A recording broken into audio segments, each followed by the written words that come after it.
다 같이 제목을 따라해 봅시다. 시작. 무엇이 나를 이끄는가? 또 다른 제목으로 붙이면 무엇이 나를 뛰게 하는가? 그런 제목일 겁니다. 묵상을 하다가 그런 생각을 했습니다. 무엇이 나를 살게 하는 것일까? 무엇이 나를 움직이게 하는 것일까? 무엇이 오늘도 나를 살게 하는 이유가 될까?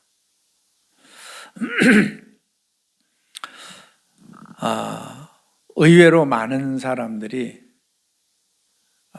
왜 사는지를 모르고 덩달아 사는 것 같습니다. 남들이 뛰니까 나도 뛰고, 남들이 박수를 치니까 나도 박수를 치고, 내가 무엇을 왜 하는지를 모르는 경우가 많은 것 같아요. 우스운 소리로 어느 분이 택시를 탔어요. 근데 이분이 너무 바빴던 모양이에요. 건망증도 있고 그래서 분명히 택시 탈 때는 아저씨 어디 가주세요 라고 얘기를 했을 텐데 이 생각 저 생각 골머리에 생각하다가 내가 지금 어디로 가고 있지? 언니 집에 가자고 그랬을까? 동생 집에 가자고 했을까? 그거 잊어버린 거예요. 여러분도 그런 건망증이 있을 때가 있죠. 저도 라면을 끓이려고 봉지를 뜯고 라면을 물에 딱 집어넣었는데 라면은 없고 봉지만 있는 거, 봉지를 물에 집어넣으려고 하고 있는 거예요. 보니까 라면은 쓰레기통에 버리고 봉지를 가지고 물에다 집어넣으려는 적이 있었습니다, 실제로. 건망증이 심한 이분이 택시 운전사한테 물었어요. 아저씨, 지금 제가 어디로 가고 있죠? 그때 택시 운전사가 하는 말이 더 재미있어요. 화들짝 놀라면서 아니 승객님 언제 타셨어요? 언제부터 여기 타신 거예요?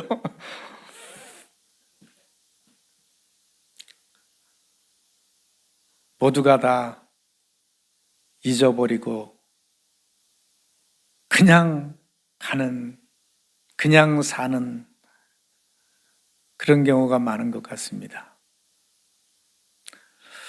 우리는 분명한 목적의식을 가지고 그 길을 가지 않으면 방황하는 자가 되고 방황하는 자는 그 목적에 이를 수가 없지요. 우리는 한 번 내던져진 인생이기 때문에 던져진 대로 가는 것이 아닙니다. 요즘 무기들은 발전을 하고 발전을 해서 제가 30년 전, 40년 전에 어느 국가 안보 강의를 하는 분으로부터 강의를 들을 때 이 세상에서 제일 무서운 무기가 뭔지 아느냐? 북한의 포래요. 북한의 포가 왜 무서우냐? 이게 똥포라서 어디 떨어질지 모른대요. 뽕 쏘면 이게 서울에 쐈는데 이게 수원에 떨어질지 김포에 떨어질지 파주에 떨어질지 모른다. 근데 요즘엔 너무나 발달을 해서 포를 쏴놓고도 알아서 떨어져 이게 아니라 조종을 해요. 좌로 우로 좌로 우로 거기 아니야 더 위로 아래로 그래가지고 정확하게 수천 킬로를 하고 수백 킬로를 날아가서도 창문 하나에 정확히 꼬링할 정도로 조종을 해갑니다. 우리 인생이 딱 던져놓고 그냥 던져진 인생 네 멋대로 살아가 아니라 우리들은 수시로 조정을 해서 내가 원하는 목적지에 정확히 이르러야 할 줄 압니다. 그런데 많은 심령들이 지금도 이 목적의식이 없이 그냥 덩달아 살아가는 분들이 많이 있다는 얘기죠. 그러면 절대 그 목적에 이를 수가 없는 것입니다. 오늘 말씀을 하나하나 보면서 우리가 은혜를 받고자 합니다. 여기 말씀해 보니까 18절에 내가 여러 번 너희에게 말하였거니와 이제도 눈물을 흘리며 말하노니 여러 사람들이 그리스도 십자가의 원수로 행하느니라. 그리스도 십자가의 원수로 행한다는 것이 무슨 말일까요? 아마 제가 기억하기로는 1998년도, 2000년도 직전에 영화가 하나가 나온 게 있는데 아마겟돈이라는 영화였습니다. 여러분들 기억하실지 모르겠어요. 하나의 소행성이 지구를 떠돌다가 과학자가 발견했는데 그 행성이 지구를 향해서 오는 거예요. 궤도를 보니까 지구와 빡치기를 하는 그런 행성이었어요. 이거 어떡하냐, 우리 지구는 망했다, 이제 지구가 망한 거죠. 끝난 거죠.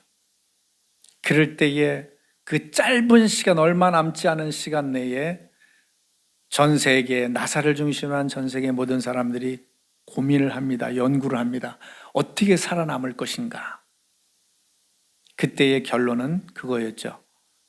우리를 위해서 희생할 몇 사람을 택해서 우주선을 타고 그 지구를 향해 돌진하는 소행성에 가서 구멍을 뚫고 거기에서 핵을 폭발시켜서 박살을 내자. 소행성을 박살을 내서 지구가 멸망하는 것을 막자. 그래서 몇 사람을 갖다가 희생 제물로 보내죠. 그들에 의해서 지구는 살 거라는 발상을 하게 됩니다.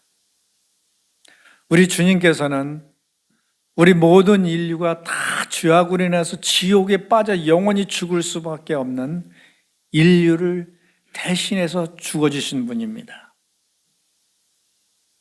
완벽하게 모든 죄의 대가를 치르시고 완벽한 구원을 이루신 주님이십니다. 그런데 많은 사람들이 이 주님의 은혜를 잃어버리고 흔히 말하는 뭐라 그러죠? 배은망덕. 은혜를 모르고 배신하고 각각 자기의 길로 가는 이 상황을 보고 십자가의 원수로 행한다고 그랬어요. 주님께서는 우리를 위해서 그렇게 목숨을 바치셨는데, 우리의 방향을 천국으로 돌려놓으셨는데, 그렇게 하셨는데 우리들은 주님이 돌려놓으신 방향을 떠나서 잊어버리고 내가 원하는 방향으로 내 소욕대로 살아가는 이 상황을 십자가의 원수로 행한다. 그래서 주님이 원하는 원래 목적과 방향이 아니라 각각 제 갈 길로 자기 소욕대로, 아니 마귀가 우리 마음속에 심어놓은 잘못된 거짓 방향으로 나가고 있다는 것이죠. 그래서 많은 사람들이 십자가의 원수로 어떻게 합니까? 마귀가 주는 목적에 이끌려서 살아가고 있다는 겁니다. 무엇에 의해서? 마귀가 심어놓으신 목적에 의해서. 우리들은 생각을 해봐야 될 거예요. 내가 하나님이 주신 목적에 이끌리고 살아가는가? 마귀가 주신 목적에 이끌려서 살아가고 있는가? 저는 이 말씀을 대하면서 한번 질문을 던져봤어요. 뭐가 나의 인생을 끌어가고 있지? 뭐가 끌어가고 있지?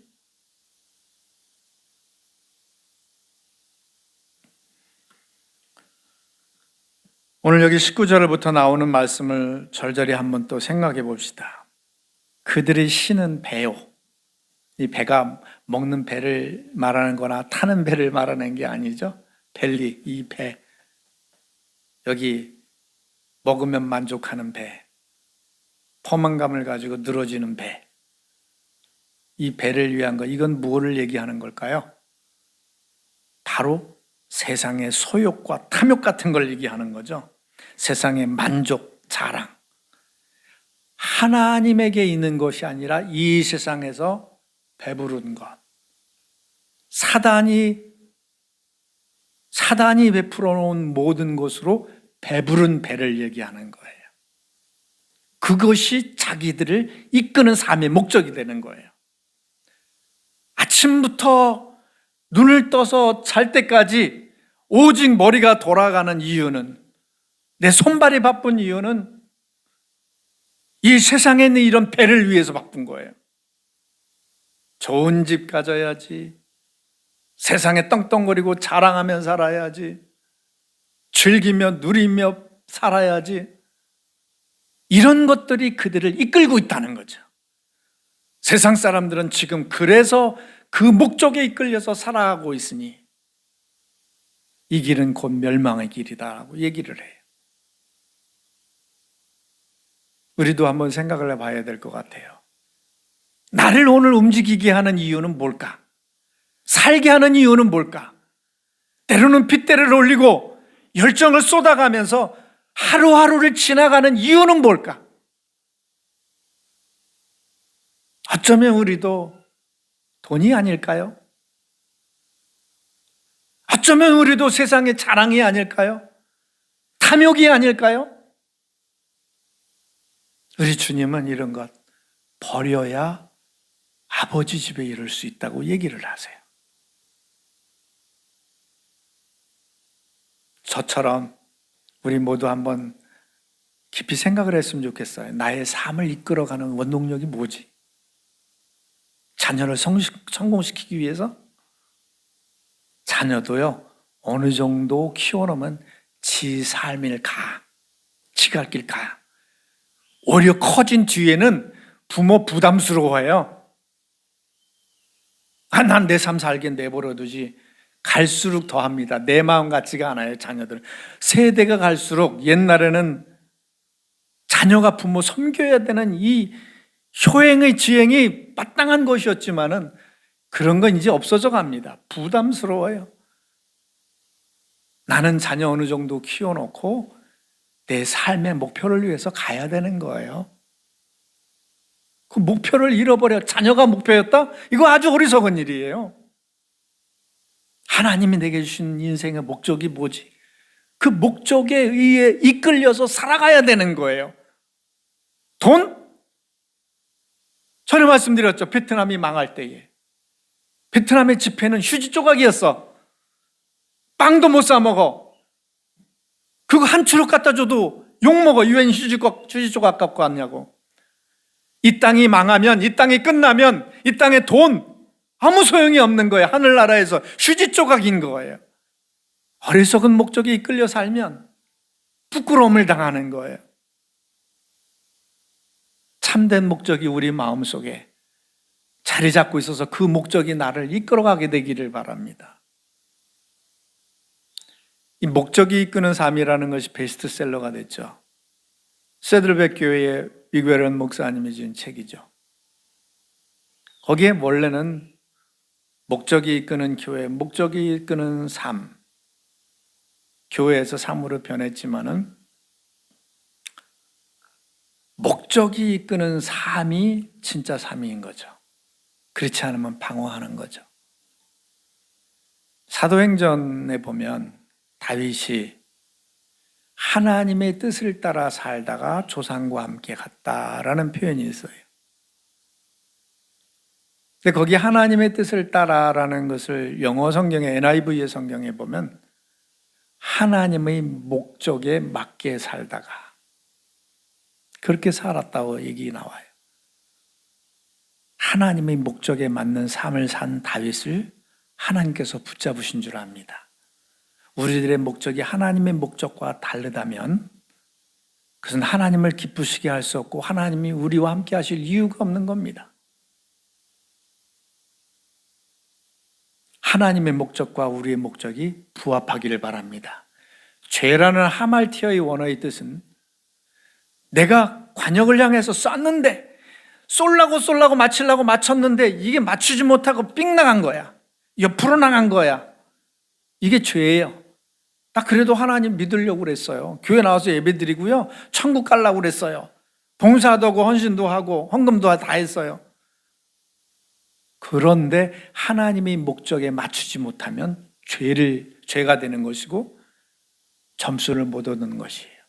구원을 받지 못하는 거예요. 우리가 정확한 목적을 의식을 가지고 살아도 될까 말까인데 우리 인생이 내던지는 똥포처럼 그냥 뻥 쏴놓고 네 알아서 맞춰, 이게 아니라 우리는 목적의식이 분명하게 있고, 자다가 깨었어도 내 목적은 뭐야? 라고 말할 수 있는 목적의식이 내 속에 있어서 그 목적이 나를 이끌기 바랍니다. 그 목적이 하나님의 목적에 맞는 그 목적이 되기를 바랍니다. 그러길 축원합니다. 여기에 또 보니까 그 영광은 부끄러움에 있다. 세상에 돈이 많으면 얼마나 자랑스러울까요? 저도 그래요. 돈 많으면 제가 그런 생각을 해서 내한테 100억이 생기면 제일 먼저 뭐를 할까? 저는 그런 꿈을 종종 꿨어요. 무슨 꿈을 꿨냐? 내가 돈이 100억이 생기면 전화 다 돌리겠어, 우리 성도님들한테. 목사님, 승희, 오늘 저녁에 나와! 맛있는 거 다 먹자고. 그리고 아마 그럴 거예요. 우리 성도님들, 내가 한 달간 일당을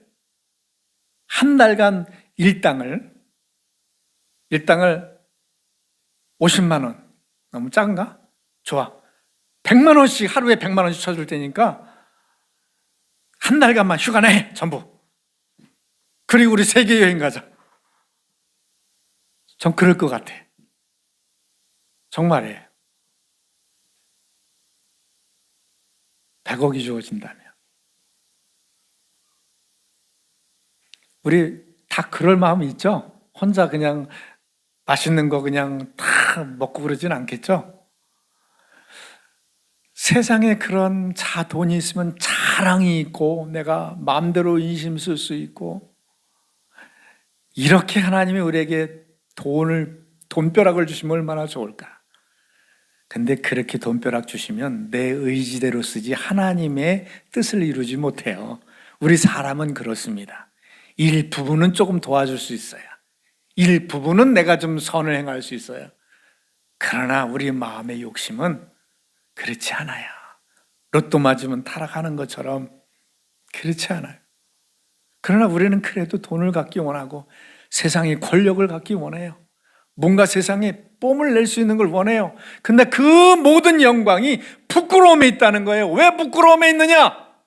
하나님 앞에 아무짝에 쓸모가 없다는 얘기죠. 인도의 성자라는 선다싱이 영안이 열려 하늘나라에 가는 사람들을 보았대요. 모두가 다 인생을 살면서 인생의 사는 결과를 가지고 보따리에 싸들고 보따리를 메고 하늘나라 갑니다. 천국 문 앞에 이르렀어요. 수문장 천사가 당신 보따리를 보십시오. 내려놔 보십시오. 근데 보따리를 다 풀었어요. 돈도 많이 벌었네. 명예도 있네. 앞으로 이웃도 도왔네. 선행도 했네. 못도 했네. 세상의 모든 업적과 자랑거리를 다 보따리에 안고 가서 풀어놨는데 천사가 하나 다 내놓는 거예요.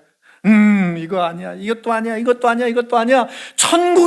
천국에 유효한 것이, 천국에 자랑스러운 것이 아무것도 없는 거예요. 빈털터리가 되는 거예요. 천국에 들어와봤자 소용이 없는 거, 다 쓰레기야. 다 버리게. 빈 보자기 다 버리고 빈털터리로 천국에 들어가는 걸 봤다는, 여러분들 내용 읽어보신 분들이 있을 거예요.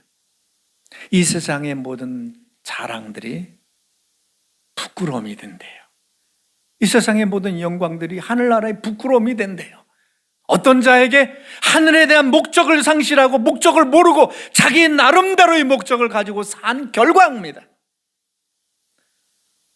내가 오늘 사는 목적이, 그 목적이 하나님 뜻에 부합했는지 안 했는지, 하늘나라에 필요한 것인지 안 한 것인지 우리는 면밀히 살펴봐야 돼요.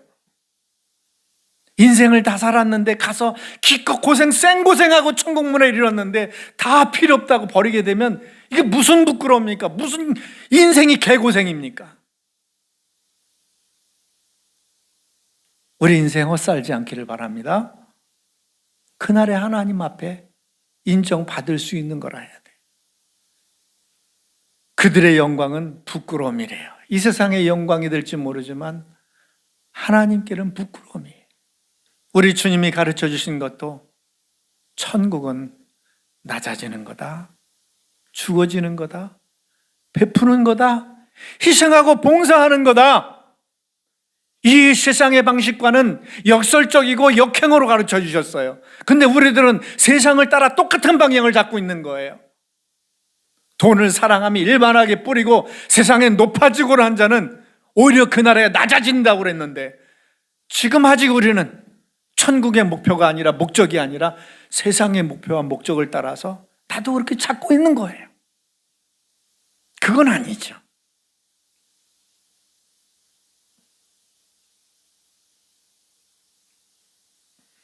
또 여기 보니까 땅의 일을 생각하는 자라. 하늘을 모르는 거죠. 그 나라를 기억하지 못하는 거죠. 이런 사람을 향해서 우리 주님께서 뭐라고 말씀하셨을까요? 인자가 오는 그날에 산아 나를 가리오라, 바위야 내 나를 무너지라. 그 어린 양의 진노가 너무너무 무섭고 두려워서 어찌할 줄을 모르는 그 그림을 주님께서 우리에게 말씀하셨어요. 누구에게? 방향과 목적을 못 잡고 엉터리로 사는 그들에게.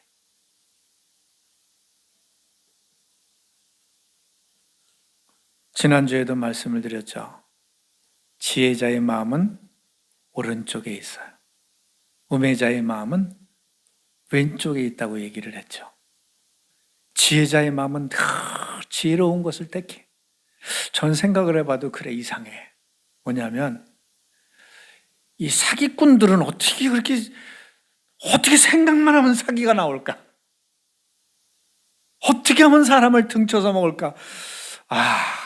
우매자의 마음은 항상 왼쪽에 있는 거예요. 선한 자의 마음은 어떻게 저런 사람을 사랑을 해줄까? 베풀어 줄까? 세워줄까? 덕을 세워줄까?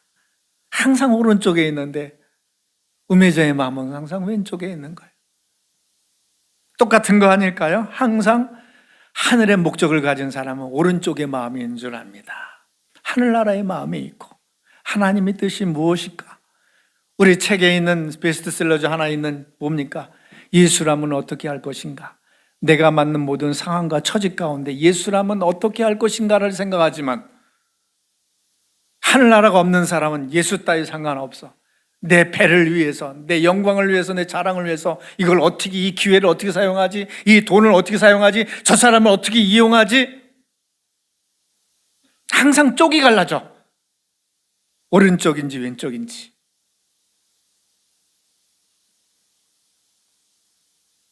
그래서 목적을, 방향을 잃어버린 사람들의 마침은 멸망이라고 얘기를 해주고 있습니다.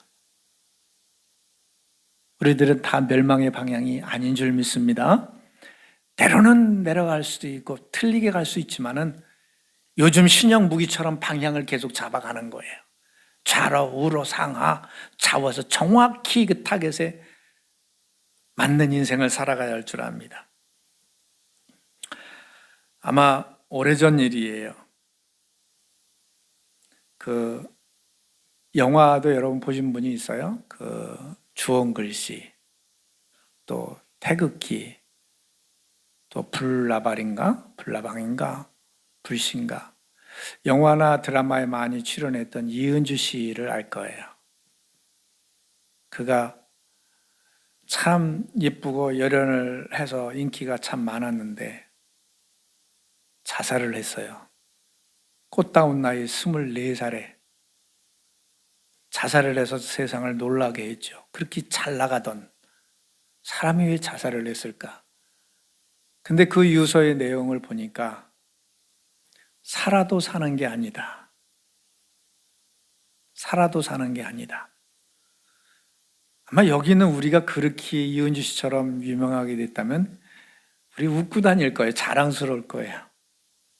살아도 사는 게 아니다. 그리고 자기 집에 자기 방에서 목매달아 죽었어요. 참 슬픈 일이죠. 목적을 상실한 사람은 살아도 살아있는 게 아니에요. 그냥 인생을 허비하는 겁니다. 인생을 소일하는 겁니다. 오늘 하루도 오늘 하루가 아깝게 그냥 흩어지는 거예요. 다시 다시는 올 수 없는 오늘 하루가 얼마나 귀중한지 아십니까? 오늘 시간, 이 동안, 이 기회가, 만나는 사람과 이 찬스가 다시는 올 수 없는 귀중한 것인데 그 모든 것이 의미가 없는 거예요. 부딪혔으니까 만난 것이고 다쳐졌으니까 사는 것이고 이런 삶을 살게 되는 거예요. 누가? 목적이 없는 사람은. 우리는 그렇지 않은 줄 믿습니다. 분명한 목표와 목적이 있어서 내가 한 시간의 의미가 있고 아니 1분 1초의 의미가 있는 거예요. 다시 올 수 없는 귀중한 의미인 거예요. 가야 할 방향이기 때문에, 이루어야 할 목표와 목적이 있기 때문에.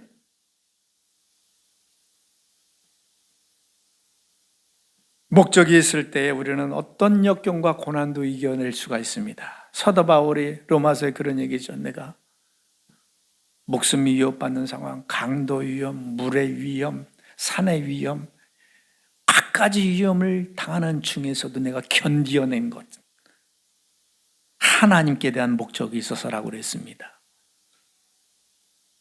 여러분, 우리 세상을 살아갈 때 어떤 이유든 간에, 어떤 환난과 역경이든 간에 뛰어넘느냐 뛰어넘지 못하느냐는 목적의식이 있는 겁니다. 뛰어넘지 못한다면 그 사람은 목적의식이 없는 거예요.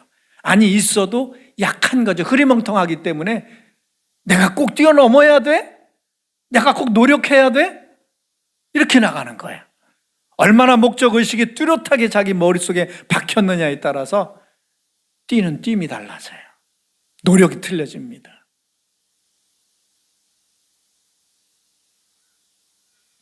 우리는 목표와 목적을 갖되 아까 말씀드린 대로 오른편과 왼편, 하나님 편과 세상의 편. 여러분, 미국 아메리카 대륙, 미국이 아니라 아메리카 대륙이 북미와 중미와 남미로 나누잖아요. 뭐 쉽게 북미와 남미로 나눕시다. 우리가 알고 있는 북미라면 어느 나라일까요? 미국, 캐나다 뭐 그런 쪽이잖아요. 멕시코도 있고, 멕시코가 우리나라보다 더 경제대국이더라고요. 보니까 몰랐는데 얼마 전에 보니까. 자, 근데 남미 쪽에 봐요. 우루과이, 칠레, 모든 이런 나라들이, 자, 북쪽과 남쪽 중에 어디가 더 잘 삽니까? 아이, 그걸 몰라서 묻냐? 그러고 있죠. 북미 쪽이 다 잘 살아요. 그런 생각을 해봤어요, 여러분. 왜 그럴까? 남미 쪽에 물도 많고 지하 자원이 더 많아요. 그런데도 불구하고 잘 사는 건 북미예요. 저는 그렇게 생각합니다. 북미에는 원래 아메리카 대륙을 발견할 때에 청교도들이, 영국에서 청교도들이 신앙의 자유를 찾아서 하나님을 찾아서 디딘 땅이 북미입니다. 그러나 남미 쪽은 스페인을 중심으로 해서 금이 많다고 해서 금을 찾아간 곳이 남미예요. 참 이해가 될지는 모르지만은 신앙을 찾아간 그 나라들은 잘 살고 금을 찾아간 그 나라들은 죄송한 상대적으로 빈곤하다는 결론이죠. 여러분, 우리들의 마음의 방향이 어디 있느냐에 따라서 풍요를 얻을 수도 있고 가난을 얻을 수도 있는 줄 압니다. 우리의 마음이, 우리의 목표와 목적이 분명하게 하나님 쪽에 있기를 축원합니다. 그것이 나를 생을 이끌고 가야 되는 거예요. 빌립보서 3장 14절, 시간이 가지만은 한번 거기서 가까우니까 한번 봅시다. 3장 14절. 다 같이 시작. 표대를 향하여 그리스도 예수 안에서 하나님이 위에서 부르신 부름이 상을 위하여 달려가노라. 사도 바울은 내가 다름질하는데 방향 없이 안 한다. 방향 없이 안 한다. 권투 선수가 싸울 때에 상대방이 막 퍼붓는다고 그래서 두 눈 찌끌 감고 고개를 쳐박고 와 이럽니까? 막 이래요? 그는 지는 방법이죠. 두 눈 똑바로 보고 상대의 급소를 향해서 난타를 해야 되는데 눈을 찔끔 감고 목표가 없이 표대가 없이 그냥 싸워대는 겁니다. 우리 인생을 살아가는데 그냥 열심히 돈 버는 거예요. 그냥 열심히 사는 거예요. 그거는 목표가 없는 거죠. 목적이 없는 거죠. 사도 바울은 분명한 표대의식, 목적의식, 목표의식이 분명히 있어서 그거를 위해서 오늘도 내가 수고를 했다는 거예요. 그걸 위해서 돈을 벌고, 그걸 위해서 자녀를 키우고, 공부를 하고, 직장 생활을 하고, 내 인생의 하루하루를 영위해 갔다는 겁니다. 표대의식이 있어야 돼요. 표대를 향하여. 그 표대의식이 분명하게 우리 있어서 오늘도 그것이 나를 이끌어가기를 축원합니다. 그리고 부름의 상을 위하여 뛰어간다. 부름의 상을 위하여. 경주장에서 열심히 다른 박질하는 선수들이 그 트로피를 타려고 가잖아요. 괜히 심심해가지고 한번 뛰어볼까 하고 와서 뛰는 사람은 절대 상을 얻지 못합니다. 상에 대한 목표의식이 있는 사람이 자기 육체의 고난을 가면서 연습을 하면서 인내하면서 그렇게 훈련을 하게 돼 있는 거죠. 목적의식이 없는 사람은 내가 왜 이 고생을 해야 돼? 내가 딱딱한 자에서 왜 여기 와서 예배 드려야 돼? 왜 헌금을 하고 왜 봉사를 하고 왜 하나님을 찾아야 돼? 그렇잖아요. 그러나 사도 바울은 내게 있는 부름의 상을 위하여. 우리 주님께서 요한계시록에 분명히 말씀하셨어요. 내게 줄 상이 있어. 각 사람에게 줄 상이 있어. 내가 속히 가리라. 우리에게 줄 상이 있음을 믿으시기 바랍니다. 그 상을 위해서 사도 바울은 뛰어갔던 거예요. 목숨도 아끼지 아니하고 고난도 마다 않고 모든 환난 속에서도 그 풍파를 헤집고 나갔던 거죠. 하나님 안에서 분명한 목표의식, 상이 있다는 것을 믿고 우리도 그렇게 질주해가는 우리가 되기를 축원합니다. 그에게 누가 우리 분명히 그랬어요. 지난주에도 그랬죠. 이기는 자에게 흰 돌을 줄 것이다. 계시록에. 근데 그 흰 돌이 어떤 돌이다? 새 이름을 새겨진 흰 돌이다. 흰 돌은 법적인 용어라고 그랬어요. 이긴 자에게 검은 돌이 아니라 흰 돌을 주는 거예요. 당신이 법정에서 이긴 거 뭐라 해? 승소했다고 그러나? 아무튼 뭐 그런 거. 흰 돌을 주는 거. 우리 주님께서 목적의식을 가지고 승리한 우리에게 흰 돌을 줄 줄 믿습니다. 내 이름이 당당히 적혀진 흰 돌을 주는 거예요. 마지막으로 예화 하나를 드리고 마치겠습니다. 제가 있던 곳도, 아프리카에 있던 곳도 추장이 있었어요. 그 추장은 마을의 왕이죠. 임금이죠. 그 추장이 나이가 들었는데 자기 후계자를 물려줘야 돼서 세 아들이 있어서 어떤 아이를 내 후계자로 물려줄까? 첫째, 둘째, 셋째 중에서 자격이 있는 자가 어떤 자일까라고 생각을 하면서 오늘 사냥 가자라고 세 아들을 불러내서 사냥을 가게 됐습니다. 거칠고 높은 산까지 힘들게 올라갔습니다. 그런데 앞에 커다란 나무가 있는데 그 커다란 나무 위에 독수리가 턱하니 앉아 있는 거예요. 그때 추장이 얘기를 했습니다. 첫째 아들에게 뭐가 보이느냐? 했더니 첫째 아들은 예, 아버지, 푸른 하늘과 나무가 보입니다. 둘째 아들에게 물었어요. 너는 뭐가 보이느냐? 예, 큰 나무와 거기에 앉은 독수리가 보입니다.